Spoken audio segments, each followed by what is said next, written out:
Good morning, students. We are moving to the last part of the chapter, haloalkanes. We are going to study about polyhalogen compounds.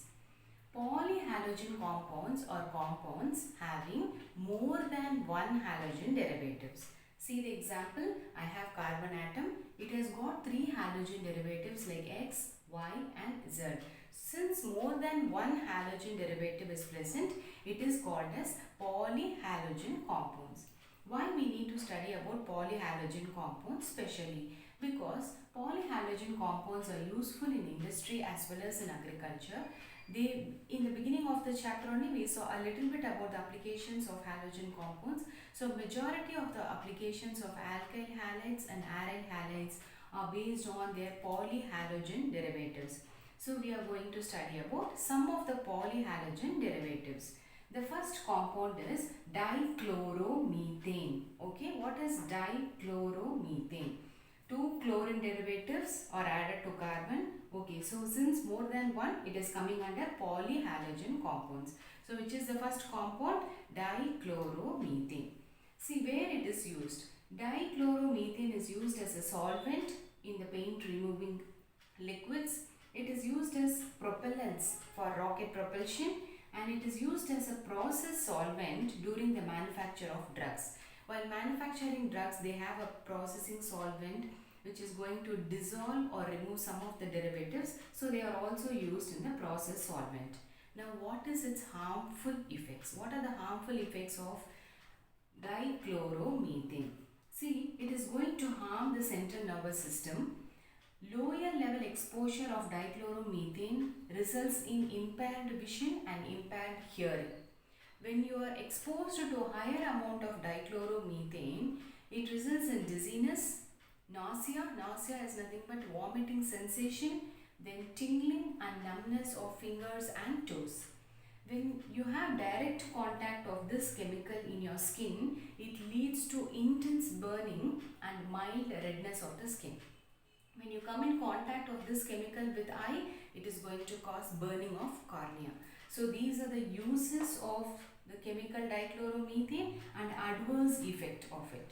Moving to the second polyhalogen compound, trichloromethane. Here how many derivatives of halogen? Three derivatives of halogen, chlorine, CHCl3. See, this trichloromethane is commercially called as a popular thing, that is chloroform. So, it is used as a solvent. Where your chloroform is used? It is used as a solvent in case of dissolving fats, iodine derivatives and alkaloids. Before, it is widely used as a general anesthetic. You know what is the difference between a general anesthesia and a local anesthesia? General anesthesia is given for the whole body. General anesthesia will make you unconscious, right? Because it is going to act on the central nervous system. It is going to suppress the central nervous system. As a result, it leads to unconsciousness. While your local anesthetic, it makes only the local body parts unconscious. Say for example, a local anesthesia will be given to a particular wound in the hand, legs, or in the feet. Okay, so before, that is, your chloroform is used as general anesthetic where it suppresses the central nervous system, but later because of its harmful effects it is replaced by ether compounds. Okay, so apart from used as solvents for fat, iodine and alkaloids, your chloroform is also used in the production of Freon refrigerator R22.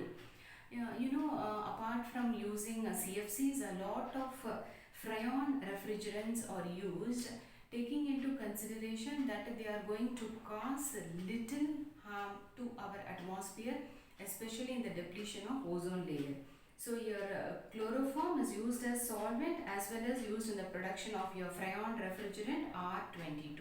Okay, that is, when you coming back to the harmful effects, when you are going to inhale 90 ppm of chloroform, that is 900 parts per million chloroform, it results in dizziness, fatigue. What is fatigue? Tiredness and headache. It leads to all these problems. But when you are chronically exposed, when you are exposed to more and more amount of chloroform, it leads to damage to the liver as well as to the kidneys. When a skin is immersed in chloroform, it leads to sores. This is an important chemical reaction where my chloroform is slowly oxidized with oxygen in the presence of light. It gives rise to a poisonous gas called phosgene along with hydrochloric acid.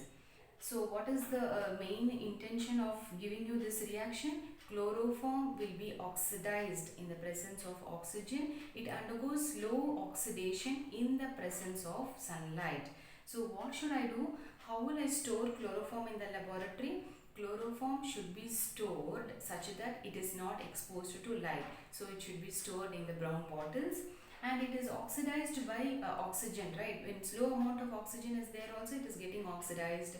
So I need to completely fill the container without any air bubbles. I need to completely fill them. I have to store them in a dark closed container, and the container should be completely filled. Okay, so coming to chloroform, we have seen where it is used. It is used as solvent, and it is used in the production of the Freon refrigerant R12.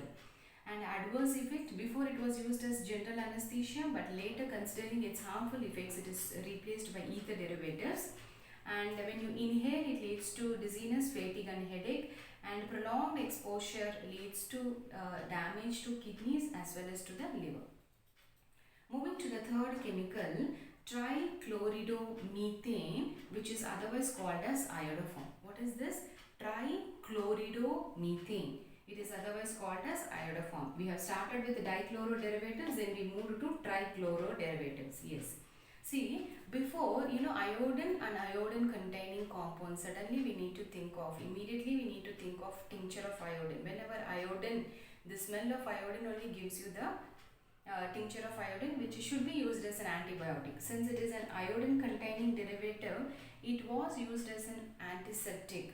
But the smell was so objectionable, so it is soon replaced by iodine derivatives. So what does this means? The smell of iodoform is due to iodine derivatives. So it is soon replaced by some other iodine containing derivatives. Yes, children. So we have seen for today dichloromethane, trichloromethane and trichloridomethane. Still 3 more derivatives are yet to see. We need to see 3 more derivatives.